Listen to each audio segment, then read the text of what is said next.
Hello friends. तो friends, हम लोग पहले और दूसरे वीडियो में संज्ञा और सर्वनाम को देखे हैं। तो अब हम लोग विशेषण को देखेंगे कि हमारा विशेषण क्या है, विशेषण किसे कहते हैं। तो अब हम लोग देखेंगे विशेषण की परिभाषा। संज्ञा या सर्वनाम की विशेषता बतलाने वाले शब्दों को विशेषण कहा जाता है। यानी जो शब्द संज्ञा या सर्वनाम की विशेषता बतलाते हैं उन्हें विशेषण कहते हैं।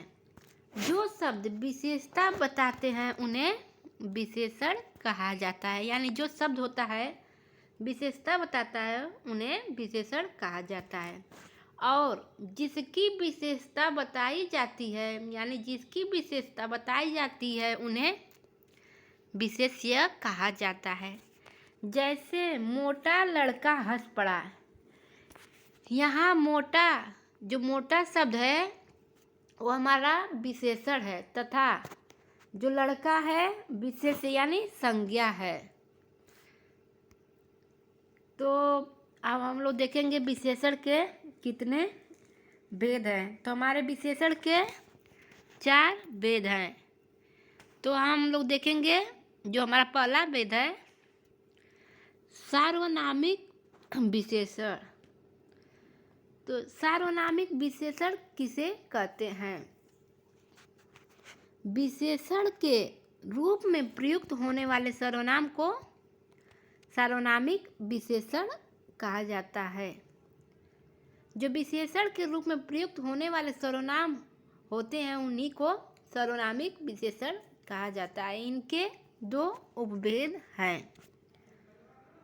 जो है इनके भी 2 उपभेद हैं। तो जो हमारा पहला है मौलिक सार्वनामिक विशेषण।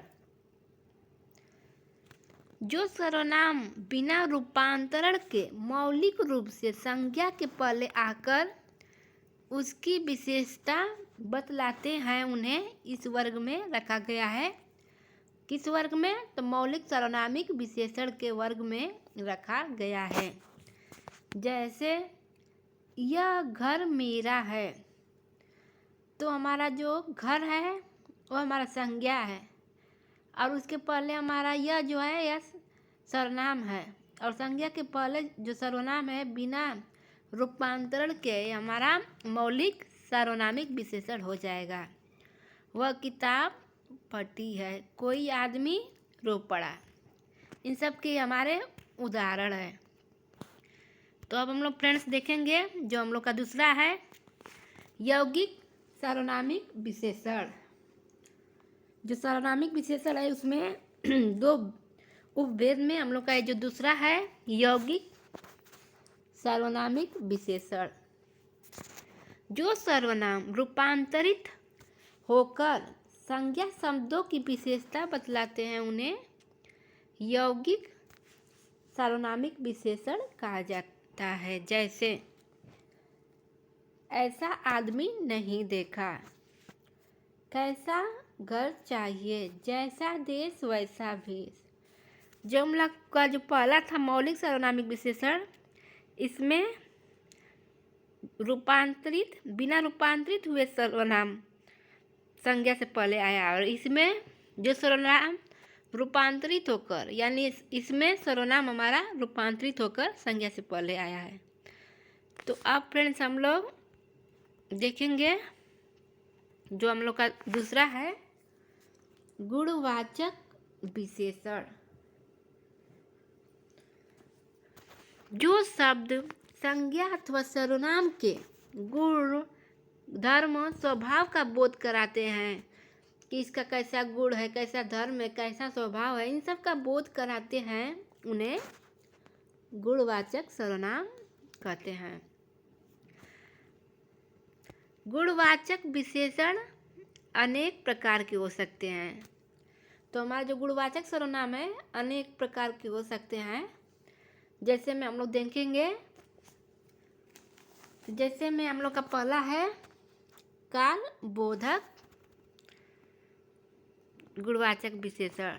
काल बोधक में हमारा आ जाएगा नया, पुराना, ताज़ा, मौसमी, प्राचीन।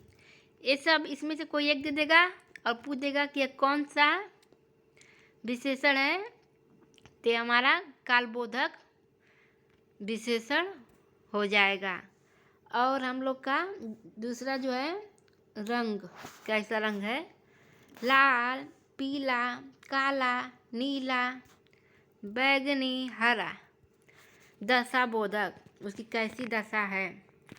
यानी मोटा, पतला, युवा, वृद्ध, गीला, सूखा। गुणबोधक विशेषण, अच्छा, वो आदमी बहुत अच्छा है। भला, बुरा, कपटी, झूठा, सच्चा, पापी, न्यायी, सीधा, सरल। अब हम लोग देखेंगे आकार बोधक। गोल, चौकोर, तिकोना, लंबा, चौड़ा, नुकीला, सुडौल, पतला, मोटा। ये सब हमारे आकार बोधक में आ जाएंगे। तो अब इसी में से कोई एक दे देगा और पूछेगा कि यह कौन सा विशेषण है। तो आप लोग ध्यान दीजिएगा। तो अब हम लोग देखेंगे जो हम लोग का है तीसरा, संख्यावाचक विशेषण। जो शब्द संज्ञा अथवा सर्वनाम की संख्या का बोध कराते हैं उन्हें संख्यावाचक विशेषण कहा जाता है। जो हमारे संख्या का बोध कराते हैं उन्हें संख्यावाचक विशेषण कहा जाता है। ये भी दो प्रकार के होते हैं। जो हमारा पहला है निश्चित संख्यावाचक। तो हम लोग देखेंगे निश्चित संख्यावाचक विशेषण में इनसे निश्चित संख्या का बोध होता है। इनसे निश्चित संख्या का बोध होता है। जैसे 10 लड़के, 20 आदमी, 50 रुपये। दम निश्चित हो रहा है कि 10 ही लड़के हैं, 20 ही आदमी है, 50 ही रुपये है, एकदम निश्चित है। तो हमारा निश्चित संख्यावाचक विशेषण हो जाएगा। तो अब हम लोग देखेंगे दूसरा है हमारा अनिश्चित संख्यावाचक। इनसे अनिश्चित संख्या का बोध होता है, मतलब इसका कोई निश्चित नहीं होता है। जैसे कुछ आदमी चले गए, पता नहीं कुछ में कितना भी हो सकता है, 10 20, अनिश्चित है कि कुछ आदमी दिया है। कई लोग आए थे, पता नहीं कई लोग आए थे, कितने लोग आए थे, इसमें भी हमारा अनिश्चित संख्यावाचक। सब कुछ यानी क्या? सब कुछ समाप्त हो गया, सब कुछ दम अनिश्चित है कि सब कुछ में क्या हो जाएगा। फ्रेंड्स अब हमारा आ जाएगा चौथा है परिमाण बोधक विशेषण। तो फ्रेंड्स हम लोग देखेंगे परिमाण बोधक विशेषण किसे कहते हैं। जिन विशेषणों से संज्ञा अथवा सर्वनाम के परिमाण का बोध होता है उन्हें परिमाण बोधक विशेषण कहते हैं।